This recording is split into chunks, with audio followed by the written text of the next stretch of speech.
xukunka aad ku xukunto ayaa lagu xukumi doonaa qiyaastana waa lagu qiyaasi doonaa weligaa si qaldan ha u qiyaasin qofna qof kasta sida uu yahay oo aad u aragtid u qiyaas sida uu yahay saxda adigana markaas sax lagu qiyaasi doonaa halkan waxaan ku haynaa walaasheen Maariya gabadha sawirkan la si fiican baad u garanaysaan waa Maariya Soomaalidu waxay tiraahdaa haddaad nin calooshu ka soo jeeda aragtid caloosha macnaha ka soo jeeda waxa laga wadaa caloosha ka jeexmay ilaahay caloosha naga ma jeexee oo calooshiisa dhulka daadsan tahay hadhihin miskiinka dhibaata la gaarsiin hadhihin adigoon soo arkin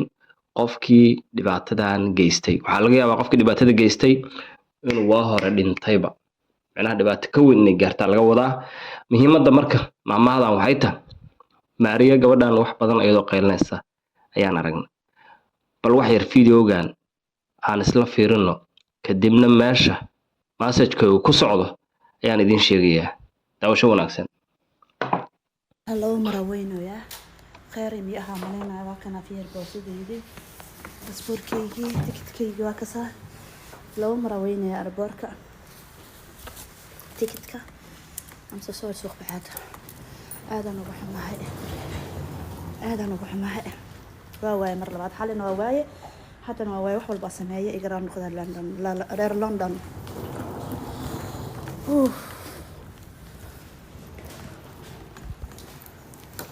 baakad diyaaradaydii way ii diideen inay furan wax yar la ka soo daahay way ii diideen aad iyo aad halkan waxaan uga jeednaa gabadhii Maariya ahayd oo safara waxay leedahay safarkan wuxuu iga baaqday ugu yaraan 3 jeer bay leedahay 3 jeer ayuu iga baaqday waxay eedaynaysaa malaha Ilaahay bay eedaynaysaa ko waxay leedahay Ilaahay ayaan ila rabin safarkan inaan aado haddana videoga dhammaadkiisa waxayna tusaysaa meel eber ah oo dadkii mar hore intay imaadeen oo ku nasteen diyaaradooda ay fuuleen haddana waxay leedahay fiirbal waxay leedahay xoogaa yar baan soo daahay maxay iigu diidayaan inaan diyaaradda galo may furaan albaabkeeda xoogaa yar baan soo daahay dadkii way wada koreen diyaaraddeedii wali way taagan tahay maxay iigu diidayaan xoogaa yar baan soo daahay marka su'aasha waxay tahay diyaaradda haddaa kasoo dahdid diyaaraduhu ma tahay horta transportation ka jira maanta qurbaha mayin kuwa laga soo daa kuwa intaad soo dahdid aad iska helaysid ma yihiin baska ugu yar transportation la isticmaalay basa ugu yar ciyir beesada kuna ugu yar basa ugu yar diyaaradan ugu weyn oo marka waa ugu weyn hadda soo daadin ma la sugaa soo wax kasta on time ma diyaaradda lafteeda soo waqti ku duuli mayso soo waqtina ku degi mayso anke baska on time ayuu istaagaa meel waqti ayuu istaagaa waqtina ka tagaa haddii waqtigaas waxna kuma daro waxna kama dhimo haddii xaalad traffic dhacdo markaas waa la isla wadaagaa oo shaashadaha iyo meel kasta ka dhageysanaysaa marka gabadhan marka meeshan maxaan ku ogaanaynaa marka way isla qumanta waxay imaaday airportkii diyaaradeedii oo mar hore dadkii galeen duul rabta way isla qumanta macnaha waxay leedahay wax yar baan soo dahay maxaa diyaaradda loogu ogolaan waay way isla qumanta macnaha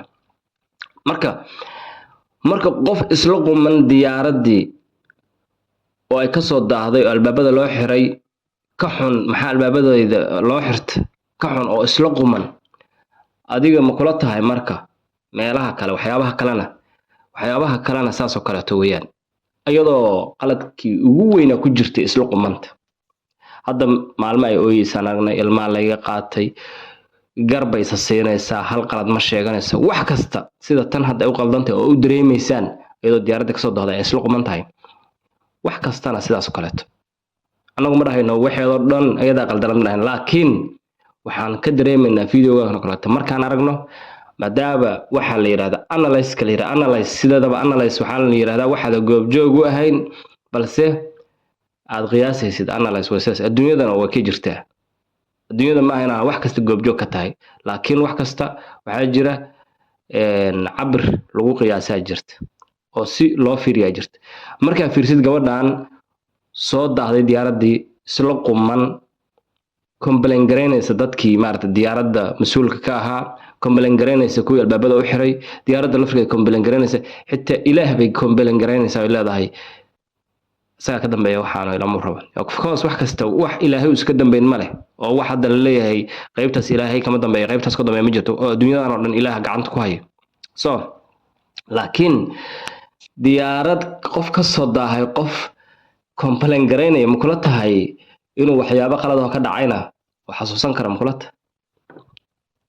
nihdan la tahay sidaas waa maya marka halkan waxaan ka arkaynaa walaasheen Maariya iyo kuwa badan oo dadka kamid ah lamid ah inay saan qorto u qaldayn ayagoo saan qorto u qaldan bay isla saxayeen hadda Maariya maxay leedahay bal wax yar aan dhageysano mar labaad aan video ku ceshano mar labaad hello maraweynoya khayr mi aha maleynaa waa kana fiir boosadeedii baasaboorkeygii tikidkeygii waa ka saar laba maraweynaya airportka tikidka amse soo suuq baxaad aadan ugu xumahay waa waaye mar labaad xalina waa waaye haddana waa waaye wax walba sameeye igara noqda London reer London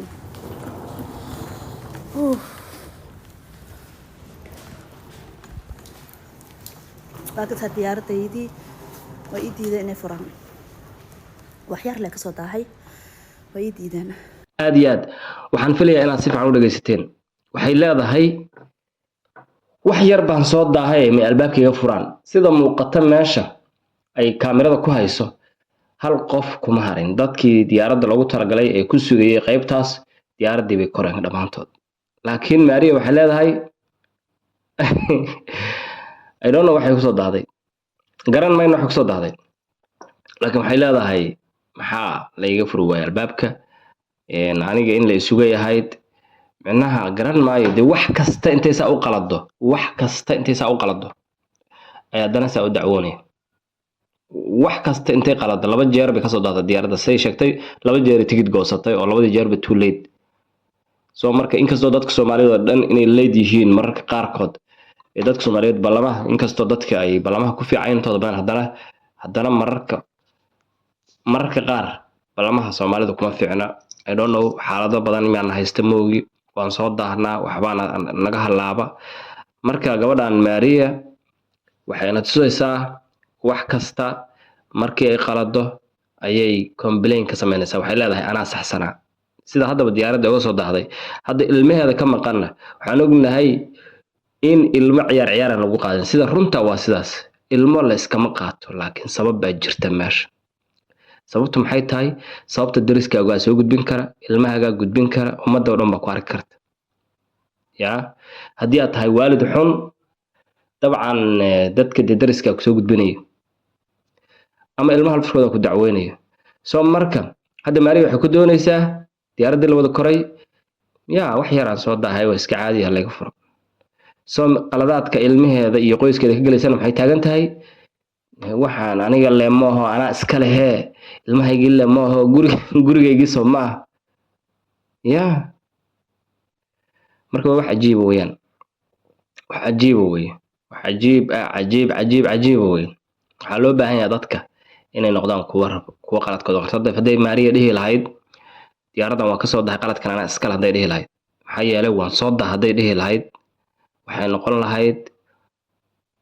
noqon lahayd qof quman bay noqon lahayd waan soo daahay sababta ana iska leh qaladka ana iska leh waan soo daahay haday dhihi lahayd waan dhageysan lahayn laakiin ma qiranayso ma sheeganayso dambigii ayada ay gashay ama wixii ka halaabay marnaba lagama yaabo inay dusha saarato inay mas'uuliyadda qaadato ma rabto waxa weeyaan saan waay sheeko kale galaysa